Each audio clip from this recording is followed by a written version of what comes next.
Career തുടരുന്നതിനിടയിൽ തന്നെ ഒട്ടുമിക്ക രാജ്യങ്ങളിലും ഉയർന്ന കരിയർ ഓപ്പർച്യൂണിറ്റീസ് തരുന്ന ECCA chartered certified accountancy course ഓൺലൈനിൽ പഠിക്കാം. ഇന്ത്യയിലെ നമ്പർ 1 ഓൺലൈൻ കോമേഴ്സ് ലേണിംഗ് ആപ്പായ ലക്ഷ്യ കോമേഴ്സ് ആപ്പിൽ നിന്നും ഇനി പഠിക്കാം നിങ്ങളുടെ സൗകര്യത്തിന്. Download the app now. Cooling ഗ്ലാസും ചുവന്ന ടീഷർട്ടും ജീൻസും അത് നമ്മൾ എൻജോയ് ചെയ്ത ഈ പറയുന്ന ശരിക്കും സൂപ്പർ ഹീറോ ആണോ എളുപ്പമായില്ലേ, ഒന്നും ചെയ്യാൻ പറ്റില്ല.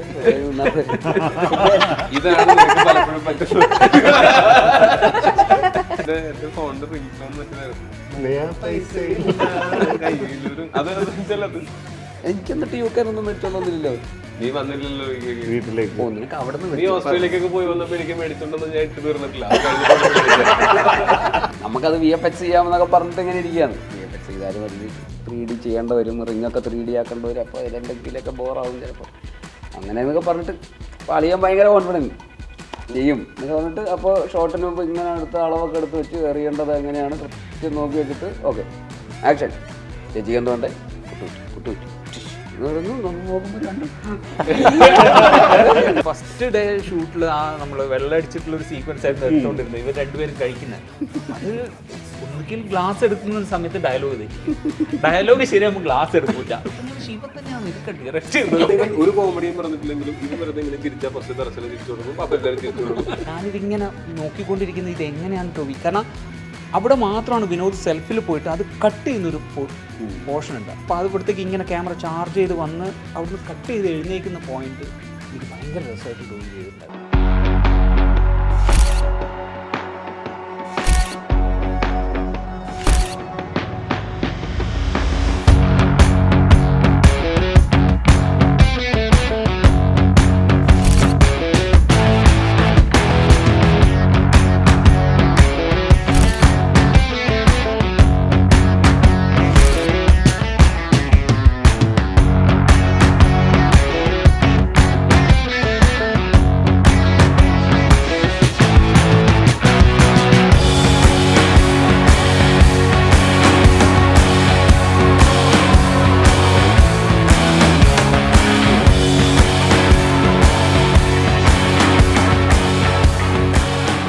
നമ്മളേതായാലും ഇത്രയും ഡയറക്ടേഴ്സ് ഒന്നിച്ചുള്ള സ്ഥിതിക്കും പിന്നെ ഇതെന്തായാലും ഡോക്യുമെൻ്റ് ചെയ്യപ്പെടുന്നത് ടൊവിനോയുടെ 50ാമത്തെ സിനിമയുടെ സമയത്ത് ഇത്രയും ഒരു ഫിലിം മേക്കേഴ്സ് ഉള്ളൊരു റൗണ്ട് ടേബിൾ പോലെ വരും എന്നൊരു സാധനമാണല്ലോ. മനു ഇതിൽ നമ്മുടെ കാണേക്കാണെ 2 പടത്തിൽ വരെയും കാണേക്കാണയിലെ ഒരു പ്രീ ക്ലൈമാക്സ് ടു ക്ലൈമാക്സിൽ ഈ കാർ എന്നുള്ളൊരു സീക്വൻസ് ഉണ്ട്. ഉറപ്പായും ഈ 2 സിനിമയിലും ടൊവിനോയുടെ പെർഫോമൻസിൽ ഏറ്റവും എക്സൈറ്റ് ചെയ്തിട്ടുള്ളൊരു മൊമെൻറ്റും ഉണ്ടാവും. ശരിക്കും ഒരു ഇമോഷണൽ സീക്വൻസിൽ ഒരു ആക്ടറെ കൈകാര്യം ചെയ്യുമ്പോൾ ഇപ്പോൾ ഉയരയിലാണെങ്കിൽ ആസിഫ് ഉണ്ട്, പാർവതിയുടെ ക്യാരക്ടറുണ്ട്, സിദ്ദിഖിൻ്റെ ക്യാരക്ടറൊക്കെ അങ്ങനെ ഇത് ചെയ്തിട്ടുണ്ട്. എനിക്കത് ഈ രണ്ടിലും അങ്ങനെ ഒരു ഇമോഷണൽ ഇൻറ്റൻസിറ്റി ഒക്കെ ഉള്ള ക്യാരക്ടറിലൂടെ പോയാൽ എങ്ങനെയാണ് ഒരു പെർഫോമൻസ് എന്നുള്ളത് ഒരു ക്യാമറയ്ക്ക് മുന്നിലും പിന്നിലൊക്കെ കണ്ടൊരു സംഗതി. ഞാൻ ഉയരയിൽ എനിക്ക് ടൊവിയെ അത്ര എക്സ്പ്ലോർ ചെയ്യേണ്ടി വന്നില്ല, കാരണം ടൊവിനോ വരുന്ന സിറ്റുവേഷനും അല്ലെങ്കിൽ പിന്നീട് അത്രയും ഉണ്ടായിരുന്നു. പക്ഷെ കാണേക്കാണയിൽ എനിക്ക് തോന്നുന്നു സുരാജിനോടും ഐശ്വനോടും ഒക്കെ പറയുന്നതിന് മുമ്പേ ടോവിയോടാണ് ഈ ഐഡിയ ബൗൺസ് ചെയ്തത്. ടോവി ഇങ്ങനെ ഒരു തോട്ടുണ്ട്, ഇതാണ് ഷെയ്ഡ്, പിടിച്ചാലോ ടോറെ പിടിക്കാം, ധൈര്യമായിട്ട് പിടിക്കാം. അതിൻ്റെ പുറത്താണ് നമ്മൾ പിന്നെ അത് വർക്ക് ചെയ്യുന്നത്. അത് വേറൊരു പരിപാടിയായിരുന്നു എൻ്റയർലി. അതിനെ നമ്മൾ അന്നത്തെ സിറ്റുവേഷനും എല്ലാം കൂടെ കൊണ്ട് അതിനെ അല്ല ആദ്യം ഞങ്ങൾ ആലോചിച്ചത് അതൊരു അല്ലാതെ തിയേറ്റർ ഫിലിം ആയിട്ടായിരുന്നു. പക്ഷേ സിറ്റുവേഷൻസ് ഒക്കെ മാറി ഈ ക്രക്സ് മാത്രം എടുത്ത് റീവർക്ക് ചെയ്തതാണ്. അപ്പോൾ ഇതിങ്ങനെ ഓരോ സ്റ്റേജിലും ടൊവിയായിട്ട് ഡിസ്കസ് ചെയ്യുന്നുണ്ടായിരുന്നു. കുറേ ചോദ്യങ്ങൾക്ക് ഉത്തരം കിട്ടുന്നെങ്കിൽ നമ്മൾ വെറുതെ പറയുമ്പോൾ ഒക്കെയുള്ള ബൗൺസസ് എന്നൊക്കെയാണ് ഉത്തരങ്ങൾ കിട്ടിയത്. പെർഫോമൻസിലേക്ക് വരുമ്പോൾ ടൊവി നേരത്തെ പറഞ്ഞ പോലെ ഒരുപാട് ചോദ്യം ചോദിക്കും. ടൊവി പെട്ടെന്ന് ഹാപ്പി ആവുന്ന ആളല്ല. അപ്പോൾ ഞാൻ ആസ് എ ഡയറക്ടർ ഞാൻ ഈ 3 പേർക്കും 3 മീറ്റർ ആയിരുന്നു ഞാൻ എൻ്റെ പെർഫോമൻസിൻ്റെ ഒരു ഗ്രേഡ് ഞാൻ എൻ്റെ മനസ്സിൽ വെച്ചിരുന്നത്. അപ്പോൾ അത് ഞാൻ ടൊവിയോട് പറയുമ്പോൾ ഒന്നും ടൊവി ഇത് കിട്ടുമോ, ഇത് എത്തിക്കാൻ പറ്റുമോ, ഇത് കാരണം എന്താ വെച്ചാൽ ഇപ്പം മിന്നൽ മുരളിയെ കൊണ്ട് പറഞ്ഞ പോലെ തന്നെ സുരാജേട്ടനാണ് അതിനകത്ത് പെർഫോമൻസ് എന്ന് പറഞ്ഞ് സംസാരിക്കപ്പെടുന്ന ഒരു സാധനം. പക്ഷേ എന്നോട് ചോദിച്ചാൽ സുരാജേട്ടന് ഒരുപാട് എയ്ഡ് ഉണ്ട്, അതായത് ഡയലോഗ്സ് ഉണ്ട്, ഒരുപാട് ഗ്രാഫ് കറങ്ങി തിരിഞ്ഞ് വരാൻ. ടൊവിയെ സംബന്ധിച്ച് ആ അലൻ എന്ന് പറഞ്ഞ ക്യാരക്ടറിനെ സംബന്ധിച്ച് ഭയങ്കര ഐലൻഡഡ് ആയിട്ടുള്ള ഒരു അങ്ങനെയാണ് ആ ക്യാരക്ടർ മോൾഡ് ചെയ്തിരുന്നത്. അയാൾക്ക് പറയാൻ ആളില്ല, റിയാക്ട് ചെയ്യാൻ ആളില്ല, അയാൾ വേറെ ആളൊന്നും ഇമോട്ട് ചെയ്യാനില്ല, അയാൾ ഒറ്റയ്ക്ക് ഇതെല്ലാം ചെയ്യണം. അപ്പോൾ ഇത് ആ കഥയുടെ സ്വഭാവം കൂടെ വെച്ച് ആ ക്യാരക്ടറിൻ്റെ പാസ്റ്റ് എവിടെയോ വിട്ടുപോയിട്ടുള്ള ഒരു പ്രസൻറ്റിൽ ജീവിക്കുന്ന ഒരാളാണ്, ആ ഗിൽറ്റ് ഫീലും എല്ലാം കൊണ്ട്. സോ ഇത് പെർഫോം ചെയ്യണമെങ്കിൽ ഞാൻ എന്താണോ വിചാരിച്ചത്, എനിക്ക് തോന്നുന്നു 3-ാമത്തെ ദിവസം ടോവിക്ക് അത് കറക്റ്റായിട്ട് കിട്ടി. പിന്നെ ആ ചോദ്യമില്ല ഇതാണോ അത് പ്ലേസ് ചെയ്യാൻ ഒരു ആക്ടർക്ക് പറ്റുക. അതിനപ്പുറത്ത് നിൽക്കുന്നത് അവിടെ നിന്നാണ് ടോവി വരുന്നത്. അപ്പോൾ ഇതിൻ്റെ ഒരു 2 റേഞ്ച് ഉണ്ടല്ലോ, ആ റേഞ്ച് ഇപ്പം ഉയരെ കമ്പയർ ചെയ്യുമ്പോൾ എനിക്കത് ഓരോ ഷോട്ടിലും ടോവി അത് ഞാൻ ഉദ്ദേശിച്ച അലനെ ഇവിടുന്ന് അത്, കാരണം എന്താ വെച്ചാൽ ഞാൻ നേരത്തെ തമാശയ്ക്ക് പറഞ്ഞാണെങ്കിൽ കൂടെ ഇത് കട്ടായി കഴിഞ്ഞാൽ പിന്നെ ഞങ്ങൾ വേറെയാണ്, കട്ടാണ്. അത് എനിക്ക് തോന്നുന്നു ടോവിയും അത് ഡെലിബറേറ്റ്ലി ചെയ്യുന്നതായിരിക്കും അവർ, പക്ഷെ എനിക്കറിയില്ല. ഞാനത് ഡെലിബറേറ്റ്ലി ചെയ്യുന്ന ഒരാളാണ്. പ്രത്യേകിച്ച് കാണാൻ പോലെ ഒരു സിനിമ ചെയ്യുമ്പോൾ എന്നെ സംബന്ധിച്ച് നമ്മൾ അതിൽ ഇന്നായിപ്പോയ ഭയങ്കര ബുദ്ധിമുട്ടാണ് എനിക്ക്. പ്രത്യേകിച്ച് അത് തന്നെ ആയിരിക്കാം ഒരുപക്ഷെ ഞങ്ങൾ തമ്മിൽ ആ സിനിമയിൽ ഉണ്ടായിരുന്ന ഭയങ്കര ഒരു വേവ് ലെങ്ത്. ലൈക്ക് ഇതിനെ ഈ പോയിന്റിൽ ഇത്ര മതി, ഇത്രേ ഇത് ആവശ്യപ്പെടുന്നുള്ളൂ. ഇതിനപ്പുറത്തേക്ക് പോയത് മെലോ ഡ്രമാറ്റിക് ആയി പോകും. ഭയങ്കര അഭിനയം നമ്മളീ പറഞ്ഞ പോലെ അഭിനയിക്കുക എന്ന് പറയുന്നത് എല്ലാവരെ സംബന്ധിച്ചും ഭയങ്കരമായിട്ട് എക്സ്പ്രസ് ചെയ്യുക എന്നുള്ളതാണ്. പക്ഷേ അതിനേക്കാൾ ഉപരി ഇത് എങ്ങനെ ഫീൽ ചെയ്യുന്നു, ഇൻറ്റേർണലൈസ് ചെയ്യുന്നു എന്നുള്ളിടത്താണ്. അത് ഏറ്റവും എനിക്ക് തോന്നുന്നത് ആദ്യമേ ഞങ്ങൾ ആ ക്യാരക്ടറിനെ പറ്റിയും കഥയെ പറ്റിയും ഒരുപാട് നാളുകളായി ചർച്ച ചെയ്ത് വന്നുകൊണ്ട് എനിക്ക് ഭയങ്കരമായിട്ട് ടോവിയെ ഈ ഡയറക്റ്റ് ചെയ്യേണ്ടി വന്നിട്ടില്ല. എന്ന് പറഞ്ഞാൽ ഇമോഷൻ എന്ന് പറഞ്ഞ സാധനത്തിന് ഞാൻ കുറച്ചും കൂടെ അടുത്ത് പോയി കാണാൻ ആഗ്രഹിക്കുന്ന ആളാണ്. അപ്പോൾ എനിക്ക് ഞാൻ ഒരുപക്ഷെ വ്യൂ ഫൈൻഡറിലോ അല്ലെങ്കിൽ മോണിറ്ററിലോ അല്ല കാണാൻ, എനിക്ക് അല്ലാതെ നേരിട്ട് എന്താണ് അയാൾ ചെയ്യുന്നതെന്ന് അറിയണം എന്ന് ഇഷ്ടപ്പെടുന്ന ഒരാളാണ്. അപ്പോൾ അത് അത്രയും മനസ്സിലാക്കി അത്രയും പെർഫോമൻസ് ഒന്നും അതിനെ വിളിക്കാൻ പറ്റില്ല. അത് നമ്മുടെ ഉള്ളിലത്തെ ഫീല് പുറത്തു വരിക എന്നുള്ളതേ ഉള്ളൂ. അല്ലാതെ അതിന് അഭിനയം എന്ന് പറഞ്ഞൊരു മാസ്കിൻ്റെ ആവശ്യം കാണയിലെ അലന് ടോവിക്ക് വേണ്ടി വന്നിട്ടില്ല. അത് ഈ പറഞ്ഞ പോലെ അത് ഇന്റേണലൈസ് ചെയ്യുന്നതിൻ്റെ എനിക്ക് അത് ചെയ്യുമ്പോഴത്തെ ഏറ്റവും വലിയ എന്റെ വെല്ലുവിളി എന്താ വെച്ചാല് ആ ക്യാരക്ടറിന് എക്സ്പ്രസ് ചെയ്യാൻ പറ്റില്ല. കാര്യം എക്സ്പ്രസ് ചെയ്താൽ അപ്പൊ തന്നെ അതായിരുന്നു. പക്ഷെ അതാണ് നമ്മൾ പിന്നീട് എങ്ങനെ അതെല്ലാം ഹൈഡ് ചെയ്ത് ജീവിക്കുന്ന ഒരാളാണല്ലോ അയാള്.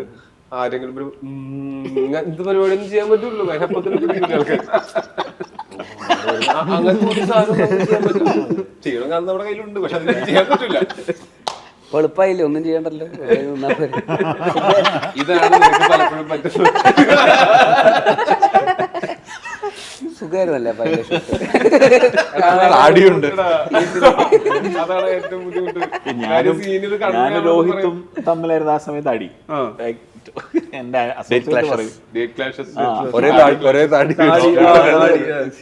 കാരണം താടി ടോവിക്കൊന്നും ചെയ്യാൻ പറ്റില്ല, ജസ്റ്റ് അഡ്ജസ്റ്റ് ചെയ്യാനേ പറ്റുള്ളൂ. അപ്പൊ എന്റെ അസോസിയേറ്റ് അതിനിടയ്ക്ക് ഒരു ചെറിയ അപകടം പറ്റിയ ആക്സിഡന്റ്. അപ്പൊ പിന്നെ എനിക്ക് ഫൈറ്റ് ചെയ്യണമെങ്കിൽ ഇനി കുറച്ച് ദിവസം കൂടെ കഴിയണം.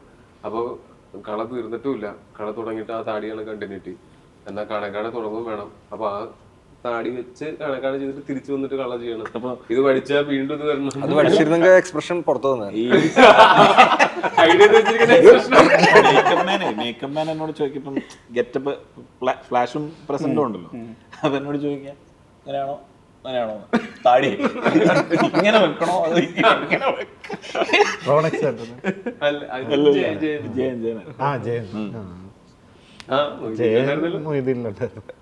എല്ലാ എനിക്കൊന്ന് എന്റെ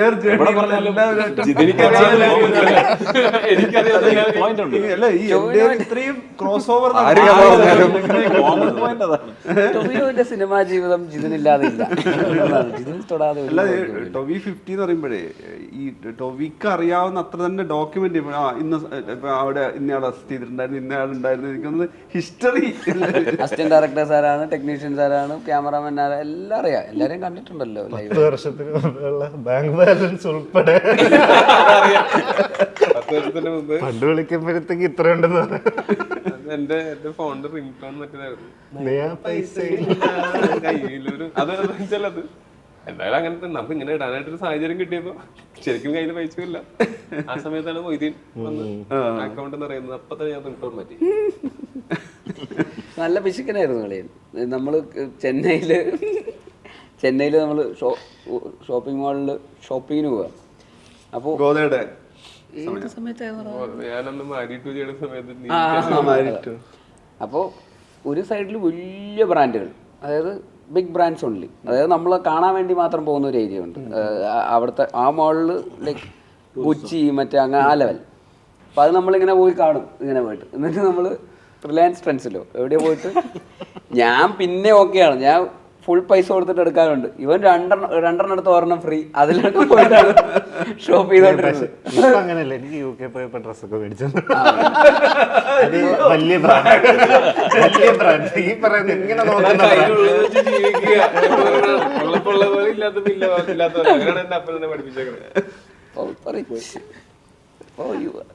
ഇന്ത്യയിൽ നിന്നൊന്നും ഡ്രസ്സ് എടുക്കാറില്ല. ഓൺലി ദുബായ്, UK, US ആ മൂഡ്. എനിക്ക് എന്നിട്ട് UK ഒന്നും മേടിച്ചോളൊന്നുമില്ലല്ലോ. നീ വന്നില്ലല്ലോ വീട്ടിലേക്ക്. ഓ നിനക്ക് അവിടെ നിന്ന് നീ ഓസ്ട്രേലിയക്കൊക്കെ പോയി വന്നപ്പോ എനിക്ക് മേടിച്ചിട്ടുണ്ടെന്ന് ഞാൻ ഇട്ട് തീർന്നിട്ടില്ല. ഈ ബേസിൽ അതൊരു 10 ഈ സമയത്തെ അഭിനയിപ്പിക്കുകയും ഇപ്പം അഭിനയിക്കുന്നുണ്ട്. ടോവിനെ സംബന്ധിച്ച് അഭിനയിപ്പിച്ചിട്ടുള്ള ആളാണ്. ഈ മിന്നൽ മുരളിയെ സംബന്ധിച്ചുള്ള അങ്ങനെ ഒരു ഭയങ്കര ഇപ്പം എടുത്ത് കാണുമ്പോഴേക്ക് ഏറ്റവും ഇപ്പോഴും ഹാപ്പിനെസ് തരുന്ന ഒരു സീനോ അതൊക്കെ ഉണ്ടോ അങ്ങനെ എടുത്ത് പറയാവുന്ന ഒരു ഇപ്പോഴും ഒരു ഡയറക്ടർക്ക് ഹൈ കിട്ടുന്ന അല്ലെങ്കിൽ കാണുന്ന ഒരാൾക്ക് ഹൈ കിട്ടുന്ന? ഫസ്റ്റ് ഓഫ് ഓൾ ഞാൻ ആ സിനിമ ഇറങ്ങിയതിന് ശേഷം പിന്നെ അത് ഞാൻ കണ്ടിട്ടില്ല. അത് നമുക്ക് കുറേ കണ്ട് പിന്നെ നമുക്കത് വീണ്ടും കാണാൻ തോന്നാറുണ്ട്. ഇല്ല, ആർക്കും തോന്നുന്നില്ല. നമുക്ക് നമ്മളെ ഒരുപാട് തവണ റിലീസായി കഴിഞ്ഞാൽ പിന്നെ നമ്മൾ ഒരു സിനിമയും കാണാറുണ്ടെന്ന് തോന്നുന്നില്ല. ഞാൻ മനസ്സിലാക്കിയെടുത്തോളം ആരും അങ്ങനെ കാണാറുണ്ടെന്ന് തോന്നുന്നില്ല. എവിടുന്നെങ്കിലും ആരെങ്കിലും കാണുമ്പോൾ കുറച്ചൊക്കെ കാണുന്നല്ല, അതൊരു ഫുൾ എന്റെ സിനിമ കണ്ടേ എന്റെ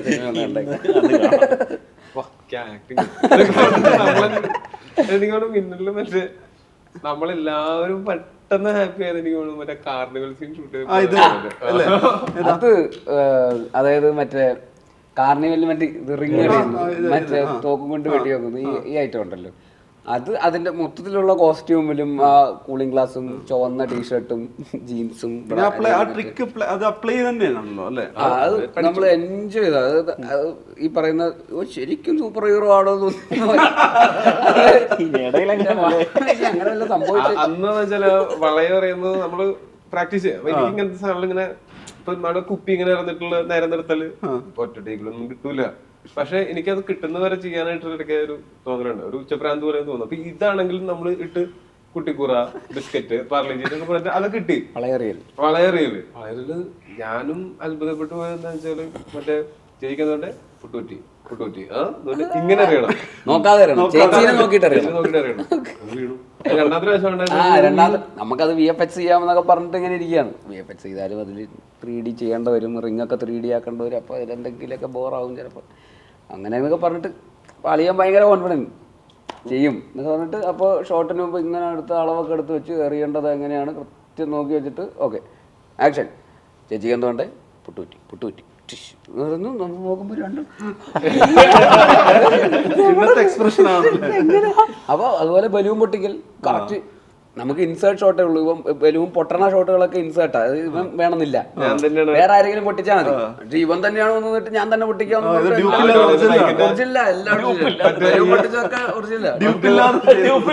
എനിക്കത് അങ്ങനത്തെ സാധനങ്ങൾ എനിക്കൊരു സാറ്റിസ്ഫാക്ഷൻ തരുന്നുണ്ട്. കളയിൽ മറ്റേ ബൈക്കിന്റെ ഇത് വെച്ചിട്ട് പൊട്ടിക്കണം. അതുപോലെ തോക്കും കൊണ്ട് വെടി വെക്കുമ്പോഴേ തോക്കും കൊണ്ട് ടിഷ്ക ഇതാണല്ലോ. അപ്പൊ മറ്റേ കാലിന്റെ ഇടയിൽ കൂടെ ടിഷ്ക ഇതാണല്ലോ. അത് അതിന്റെ ഒരു മീറ്റർ ഉണ്ടല്ലോ, ചേളന്റെ ഒരു. അപ്പൊ ഹ്യൂമർ കൂടിയാണ്. അപ്പൊ അത് ചെയ്തിട്ടൊരു ചിരിയുണ്ട്.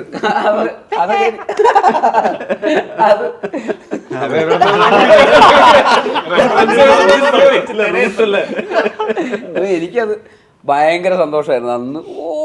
ഇത് മറ്റേ ഈ സാധനം കൂടെ അടിച്ചിട്ട് അളിയൻ അത് എന്നിട്ട് നമ്മള് ടീസറിലോ ട്രെയിലറിലോ ഒക്കെ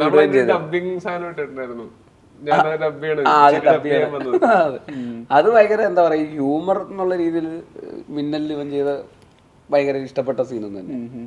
പിന്നെ ബാക്കി Choice is yours. Earn your promotion without affecting your current job. Learn CMA USA online. Only from Indian Institute of Commerce, Lakshya. ഈ ഷൂട്ട് ഈ എന്താ ക്യാമറയ്ക്ക് പുറകിൽ നിൽക്കുന്ന സമയത്ത് അങ്ങനെ ഒരു പേഴ്സണൽ ഹൈ കിട്ടും. ഇപ്പം ഇവരെന്നെ പറയുന്ന ഒരു സാധനം വെച്ചിട്ടാണെങ്കിൽ ആദ്യം ഇപ്പം വിനീതേട്ടനൊക്കെ ചെയ്യുമ്പോഴും നിങ്ങൾ ആദ്യം കൺസീവ് ചെയ്ത, നിങ്ങൾ എവിടെയോ നിങ്ങൾക്കകത്ത് പെർഫോം ചെയ്ത ക്യാരക്ടർ തന്നെയാണല്ലോ ഇപ്പുറത്ത് വരുന്നത്, ആക്ടേഴ്സിലൂടെ വരുന്നത്. അങ്ങനൊരു ഹൈ കിട്ടുന്ന മൊമെന്റ് ഉണ്ടാവും ശരിക്കും ഡയറക്റ്റ് ചെയ്യുമ്പോൾ? തീർച്ചയായിട്ടും. അതെന്താണെന്ന് അറിയാം, നമ്മൾ ചില സീന് നമ്മൾ എഴുതി കഴിഞ്ഞ് നമുക്ക് വായിക്കുമ്പോൾ അത് ചിലപ്പോൾ നമുക്കതൊരു ബ്രിഡ്ജിങ് സീനായിരിക്കും. ആ സീൻ സിനിമയ്ക്ക് ആവശ്യമുണ്ടാവും, പക്ഷെ ആ സീനായിട്ട് അത് വർക്ക് ആവുന്നുണ്ടോ എന്ന് ഡൗട്ട്ഫുൾ ആയിട്ടുള്ള ചില സീൻസ്, അത് ആദ്യം ഞാൻ പകതിന് വെച്ച് ഷൂട്ട് ചെയ്യുമ്പോൾ എനിക്ക് അങ്ങനെ ചില സീൻ തോന്നാറുണ്ട്. പക്ഷെ വൺസ് അത് ഷൂട്ട് ചെയ്ത് ഇവർ പെർഫോം ചെയ്ത് കഴിയുമ്പോൾ അത് ഭയങ്കരമായിട്ട് സീൻ എലിവേറ്റ് ചെയ്യും. അത് നമ്മൾ വിചാരിക്കാത്ത ഒരു ഇൻ്റർപ്രിട്ടേഷൻ അല്ലെങ്കിൽ നമ്മളെ ഹൈ ആക്കുന്ന അത് ഇവർ രണ്ടുപേരും. ഇപ്പോൾ ബേസിലിനെ കുറിച്ച് പറയുകയാണെങ്കിലും എനിക്ക് അതിനകത്ത് പോലീസ് സ്റ്റേഷൻ്റെ അകത്തൊരു ഇൻ്റർവ്യൂഷൻ നടക്കുമ്പോൾ ബേസിൽ പുറത്ത് വെയിറ്റ് ചെയ്തിരിക്കുകയും ശ്യാം എന്ന് പറയുന്ന അർജുൻ ചെയ്ത ക്യാരക്ടർ, അർജുൻ ഒരു പുതിയ ഇൻഫർമേഷൻ അകത്ത് കിട്ടുകയാണ്. അതായത് വിനോദിൻ്റെ കയ്യിൽ നിന്ന് ഇവൻ പൈസ വാങ്ങിച്ചിട്ടുണ്ട് എന്നുള്ളൊരു ഇൻഫർമേഷൻ കിട്ടിയിട്ട് അവൻ വന്ന് തിരിച്ചിരുന്നിട്ട് ഇവനോടൊന്നും സംസാരിക്കാതെ ഇവനിങ്ങനെ രൂക്ഷമായിട്ട് നോക്കും. അപ്പോൾ ബേസിലിൻ്റെ ഒരു റിയാക്ഷൻ ഉണ്ട്, എന്താടാ എന്ന് ചോദിക്കുന്ന ഒരു സാധനം. അത് നിങ്ങൾക്ക് കാണുമ്പോൾ എടുത്ത് നോക്കിയാൽ മനസ്സിലാവും. അത് എനിക്ക് ഭയങ്കര ഹൈയായിരുന്നു. ബേസിലിനെ ഞാൻ അങ്ങനെ പെർഫോം ചെയ്തിട്ട് ഞാൻ അതിന് മുമ്പ് കണ്ടിട്ടില്ല. കാരണം ഇത് കാസ്റ്റ് ചെയ്യുന്ന സമയത്തും ഞാൻ ഏറ്റവും ഡൗട്ട്ഫുൾ ആയിരുന്ന ഒരുത്തൻ ഇവനായിരുന്നു. കാരണം ഇവൻ എങ്ങനെ പെർഫോം ചെയ്യും ഇങ്ങനെയുള്ള ഒരു ക്യാരക്ടർ.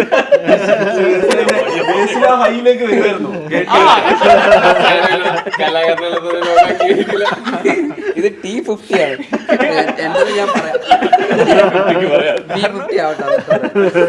ഇവനെ ഞാൻ ശരിക്കും പേടിച്ചിരുന്നു. കാരണം ഈ ഫസ്റ്റ് ഡേ ഷൂട്ടിൽ ആ നമ്മൾ വെള്ളം അടിച്ചിട്ടുള്ള ഒരു സീക്വൻസ് ആയിരുന്നു എടുത്തോണ്ടിരുന്നത്. ഇവർ രണ്ടുപേരും കഴിക്കുന്നത്.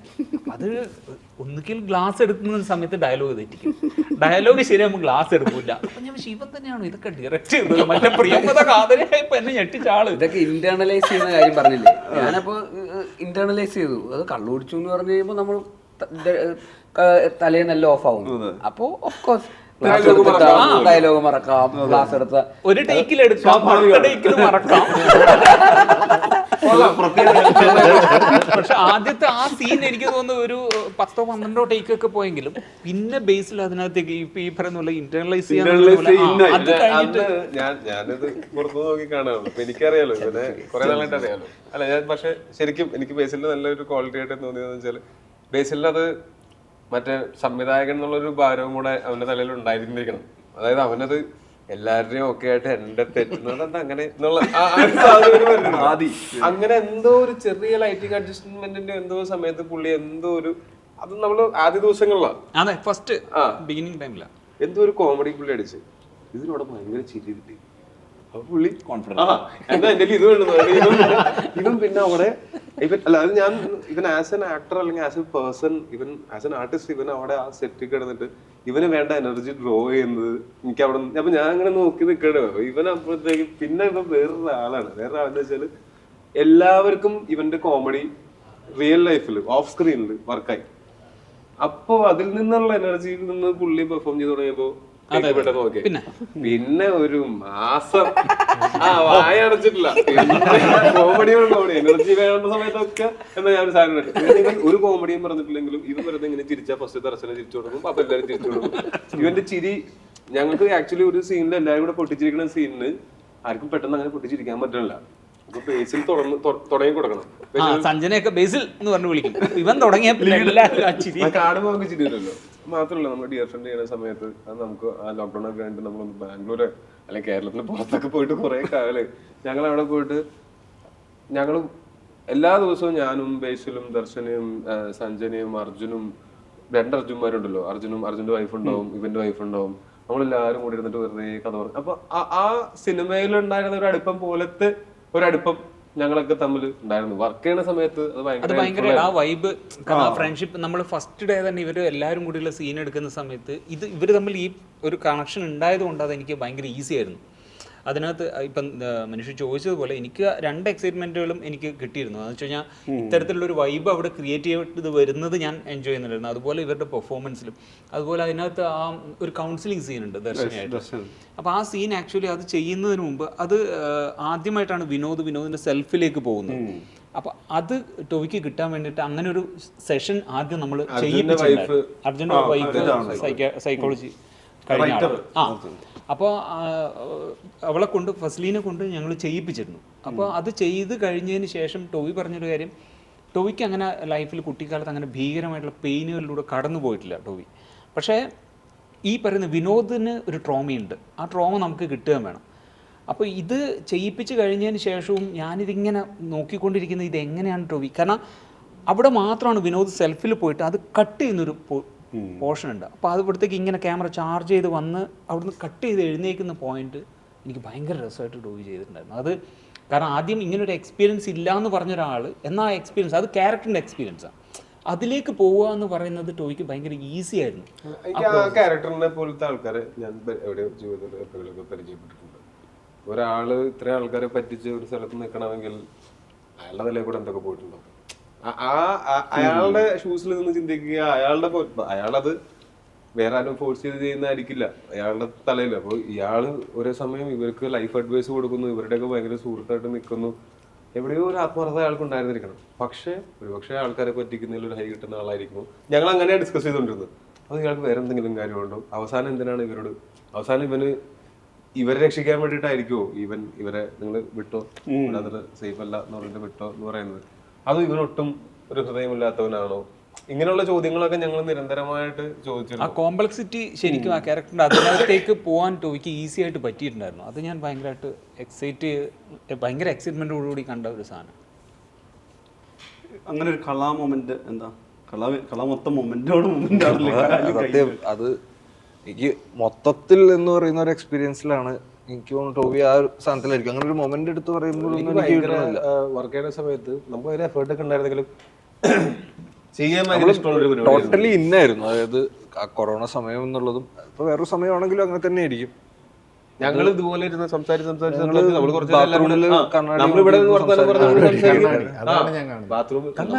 എല്ലാരും കൂടെ ഇരുന്നിട്ട് നമ്മളിങ്ങനെ റൂമിലിരുന്ന് സംസാരിക്കും. പെട്ടെന്ന് വർത്താനം പറഞ്ഞ എന്തെങ്കിലും ബാത്റൂമിലേക്ക് പോയിട്ട് ബാത്റൂമിൽ കണ്ണാടിയിൽ പോയിട്ട് എന്നിട്ട് ഞാൻ ഇങ്ങനെ ഇത് പുരിക ഇങ്ങനെ പൊക്കി വെച്ച് എന്റെ പുരിക ഇങ്ങനെ വളരും, എന്റെ പുരിക വെട്ടിയില്ലെങ്കിൽ വളരും, അതുകൊണ്ട് എനിക്ക് ഇടയ്ക്കിടയ്ക്ക് വെട്ടണം. അപ്പൊ ഇത് ഇങ്ങനെ ഇങ്ങനെ പൊക്കി വെക്കുക.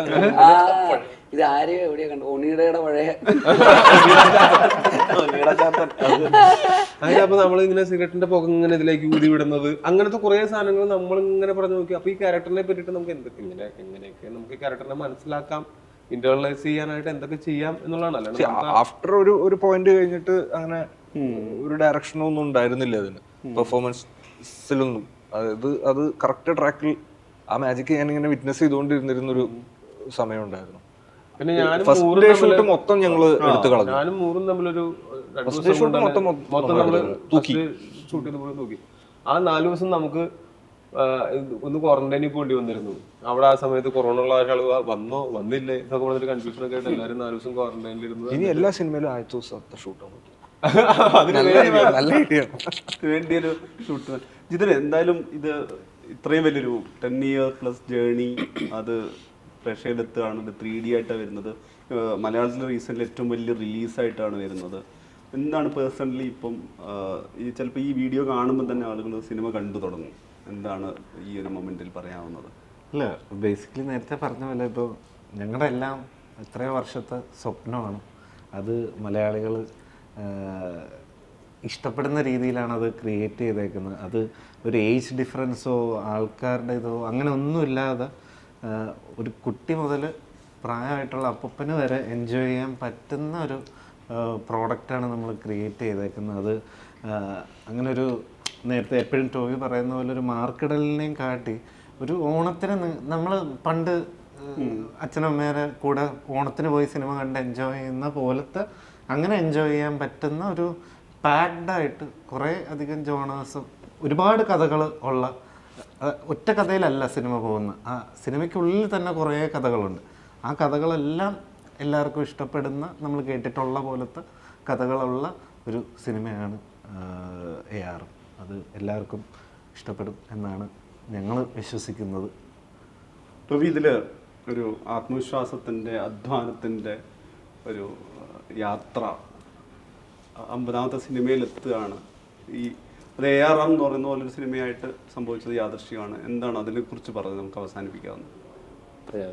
നേരത്തെ പറഞ്ഞതൊക്കെ തന്നെയാണ്. അതായത് ഞാൻ ഭയങ്കരമായിട്ട് ഡയറക്ടർമാരെ ഡിപ്പെൻഡ് ചെയ്യുന്ന ഒരാളാണ്, ഈ സറണ്ടർ ചെയ്യുന്ന ഒരാളാണ്. എനിക്കല്ലാതെ എൻ്റെ ഉള്ളിൽ നിന്ന് ഇങ്ങനെ ഭയങ്കരമായിട്ട് ഞാൻ എന്തെങ്കിലും എടുത്തു വയ്ക്കുന്ന അങ്ങനത്തെ ഒരു ചിന്തയൊന്നും എനിക്ക് ഒരിക്കലും ഇതൊരു കളക്റ്റീവ് ആർട്ട് ഫോം ആണെന്നും ഇതിനകത്ത് ഞാനൊരു ടൂളാണെന്നും വ്യക്തമായിട്ട് ബോധ്യമുള്ള ആളാണ് ഞാൻ. അത് നല്ല പണിക്കാരുടെ അടുത്ത് പോയി ആ ടൂളായിട്ട് നിന്ന് കൊടുക്കുക, അവർ നമ്മളെ ഏറ്റവും നന്നായിട്ട് ഉപയോഗിക്കും എന്ന് വിശ്വസിക്കുന്ന ആളാണ് ഞാൻ. അതിന് ഞാൻ എന്തൊക്കെ ചെയ്യണമെന്ന് ഇവർ ആഗ്രഹിക്കുന്നുണ്ടോ, എന്നോട് ആവശ്യപ്പെടുന്നുണ്ടോ അതൊക്കെ ചെയ്യുക. എനിക്ക് അൾട്ടിമേറ്റ്ലി ഈ പറയണ പോലെ ഒരു ഷോട്ട് കഴിയുന്ന സമയത്ത് ഡയറക്ടറിന്റെ കട്ടുവിളി കട്ട് കട്ട് കട്ട് അല്ലാതെ കട്ട് വേണം. അതാണ് എൻ്റെ ഷൂട്ടിങ്ങിൻ്റെ സമയത്ത് ദിവസേന എന്നുള്ള എൻ്റെ സാറ്റിസ്ഫാക്ഷനും എൻ്റെ ഒരു എന്താ പറയുക ഫ്യൂവലും.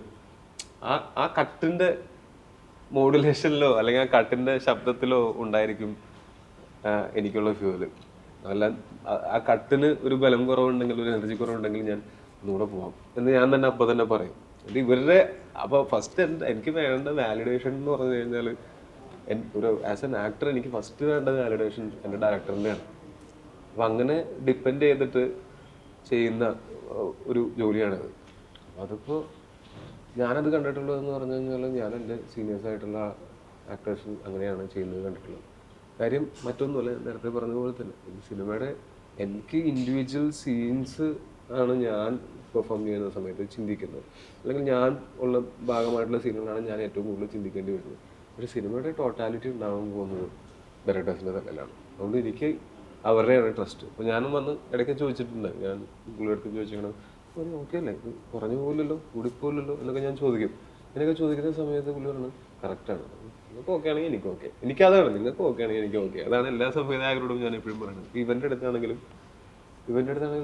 ബേസിൽ എപ്പോഴും സിനിമയുടെ ഷൂട്ട് തുടങ്ങുന്ന സമയത്ത് ഡയറക്ഷൻ ചെയ്യുന്ന സമയത്ത് വേറെ ആളാണ്. വേറെ ആളെന്ന് പറഞ്ഞാൽ, പക്ഷെ അതിൽ അതെനിക്ക് ഭയങ്കര ഇഷ്ടമാണ്. വേറെ ആളെന്ന് പറഞ്ഞാൽ അവനെല്ലാം കൃത്യമായിട്ട് നടക്കണം. ഏത് കൊലകൊമ്പന്മാരാണെങ്കിലും വിളിച്ച് മറ്റന്നാ വന്നാൽ മതിയോ എന്ന് പറഞ്ഞു, നാളെ എത്തിയേ പറ്റൂ എന്ന് പറഞ്ഞ് ഫോൺ കട്ട് ചെയ്യുന്ന ആളാണ്.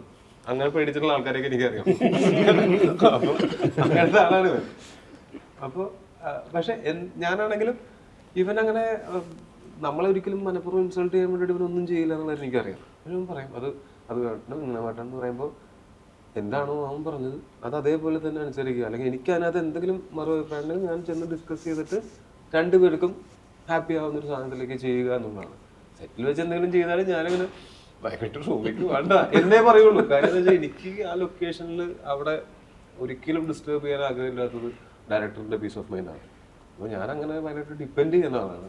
അത് കാരണം കൊണ്ട് തന്നെയാണ് ഞാൻ നേരത്തെ പറഞ്ഞ പോലെ എന്നെ കൊണ്ട് എന്തൊക്കെ പറ്റും എന്നുള്ളത് എന്നെക്കാൾ നന്നായിട്ട് വരുന്നതാണ് മനസ്സിലായിട്ടുള്ളത്. അതുകൊണ്ടായിരിക്കാം ഇവർ ചെയ്ത സിനിമകളിൽ അങ്ങനത്തെ കഥാപാത്രങ്ങൾക്ക് എന്നെ കൺസിഡർ ചെയ്ത് എനിക്കത് ചെയ്യാൻ പറ്റിയത്. അതിൽ ഭയങ്കര താങ്ക്ഫുള്ളാണ് തീർച്ചയായിട്ടും. പിന്നെ 50 സിനിമ എത്തി, ചെറിയ സിനിമകളിൽ നിന്നൊക്കെ തുടങ്ങി 50 സിനിമയൊക്കെ വരെ എത്തുക എന്ന് പറയുന്നത് എന്നെ സംബന്ധിച്ചിടത്തോളം വലിയൊരു അച്ചീവ്മെൻറ്റ് തന്നെയാണ്. ആദ്യത്തെ സിനിമ തന്നെ എന്നെ സംബന്ധിച്ചിടത്തോളം അച്ചീവ്മെൻറ്റ് തന്നെയാണ്. അതിനുശേഷം ഞാൻ പറയുന്നത് ഞാൻ എൻ്റെ സ്വപ്നമാണ് ജീവിച്ചുകൊണ്ടിരിക്കുന്നത്. കിട്ടിക്കൊണ്ടിരിക്കുന്ന എല്ലാം ബോണസാണ്.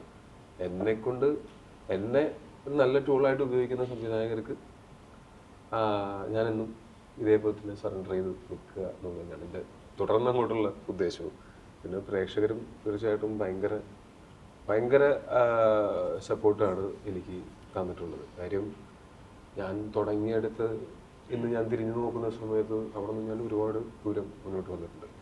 ഇത് എൻ്റെ മാത്രം കഴിവോ എൻ്റെ മാത്രം ഹാർഡ് വർക്കാണോ എന്ന് ഞാൻ ഒരിക്കലും അവകാശപ്പെടുന്നില്ല. ഇവരെ പോലെ തന്നെ ഈക്വലി ഇമ്പോർട്ടൻ്റ് ആണ് എൻ്റെ സിനിമകൾ കണ്ടിട്ടുള്ള എന്നെ അൺകണ്ടീഷണൽ ലവ് കിട്ടുന്ന ഒരു ജോലിയാണ് ഈ സിനിമ അഭിനയം എന്ന് പറയുന്നത്. പ്രേക്ഷകർ, സിനിമ കാണാനായിട്ട് വരുന്ന പ്രേക്ഷകർ, അവരോട് എനിക്കൊരു ഉത്തരവാദിത്വമുണ്ട്. അത് ഇത്രയും കാലം ഞാൻ ആ ഉത്തരവാദിത്വം പാലിക്കാനായിട്ട് ശ്രമിച്ചിട്ടുണ്ട്. ഇനിയും ഞാൻ കൂടുതൽ അതിനുവേണ്ടി തന്നെ ശ്രമിക്കുകയും ചെയ്യും. ഈ സിനിമയിലാണെങ്കിലും ഇപ്പോൾ മിന്നൽ മുരളിയുടെ ആ സമയത്താണ് ഇങ്ങനെ ചെറിയ ചെറിയ ട്രിക്സ് എന്തെങ്കിലുമൊക്കെ പഠിക്കുന്നതൊക്കെ ഇവൻ പറഞ്ഞിട്ട് അന്ന് മുതലാണ് ഞാനിങ്ങനെ ഈ കുപ്പിയെറിയലും വളയെറിയലും പരിപാടിയൊക്കെ അവിടെ നിന്ന് തുടങ്ങിയിട്ട് പണ്ടും ഞാൻ ഈ പറഞ്ഞ പോലെ മറ്റേ വീഡിയോ എടുക്കലും ഇങ്ങനത്തെ കാര്യങ്ങളൊക്കെ ഇതൊക്കെ ഞാൻ സിനിമയിൽ ചെയ്തിട്ടുള്ള അല്ലെങ്കിൽ ജീവിതത്തിൽ ഞാൻ ചെയ്തിട്ടുള്ള എല്ലാ കാര്യങ്ങളും ഏതെങ്കിലും ഒരു പോയിന്റിൽ സിനിമയിൽ ഗുണത്തിൽ വരും എന്ന് ആണ് എനിക്ക് തോന്നിയിട്ടുള്ളത്. അപ്പോൾ ഈ സിനിമയിലാണെങ്കിലും ഞാൻ എൻ്റെ കഴിവിൻ്റെ പരമാവധി ശ്രമിച്ചിട്ടുണ്ട്. എന്നാൽ ഇതല്ല എനിക്ക് പറ്റുന്നതിൻ്റെ മാക്സിമം. ഇപ്പോൾ ഇതായിരിക്കും, പക്ഷെ നാളെ ഇനിയും പഠിക്കാൻ നല്ല സ്കോപ്പ് ഓഫ് ഇമ്പ്രൂവ്മെൻ്റ് ഉണ്ട് എന്നെനിക്കറിയാം.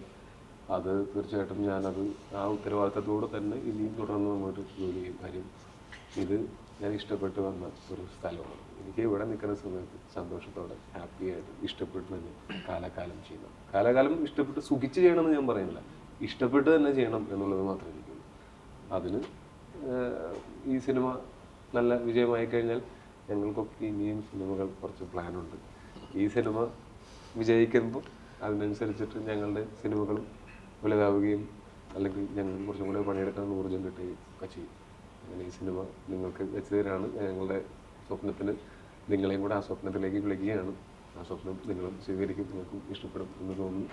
ഒപ്പം എടുത്തു പറയേണ്ടത്, ഈ ഞാനിത് 2-3 സ്ഥലങ്ങളിൽ പറഞ്ഞു, പക്ഷേ ഒറ്റയ്ക്കാരും ഞാൻ ഒറ്റയ്ക്ക് ഇൻഡസ്ട്രിയിൽ വന്നതാണ്, ഒറ്റയ്ക്ക് രക്ഷപ്പെട്ടിട്ടാണെന്നൊക്കെ പറയുമ്പോൾ കേൾക്കുമ്പോൾ നല്ല സുഖമാണ്, അതിന് സന്തോഷമാണ്. നമുക്ക് പെട്ടെന്നൊരു ഹീറോയിസും അഭിമാനമൊക്കെ എനിക്ക് തോന്നുകയൊക്കെ ചെയ്യും. പക്ഷേ ഒറ്റയ്ക്ക് എല്ലാവരും സിനിമയിൽ വരുന്നതും ഒറ്റയ്ക്ക് എല്ലാവരും സിനിമയിൽ നിലനിൽക്കുന്നതും ഒറ്റയ്ക്കല്ല സക്സസ്ഫുൾ ആവുന്നതും ഒരുപാട് പേരുണ്ട്.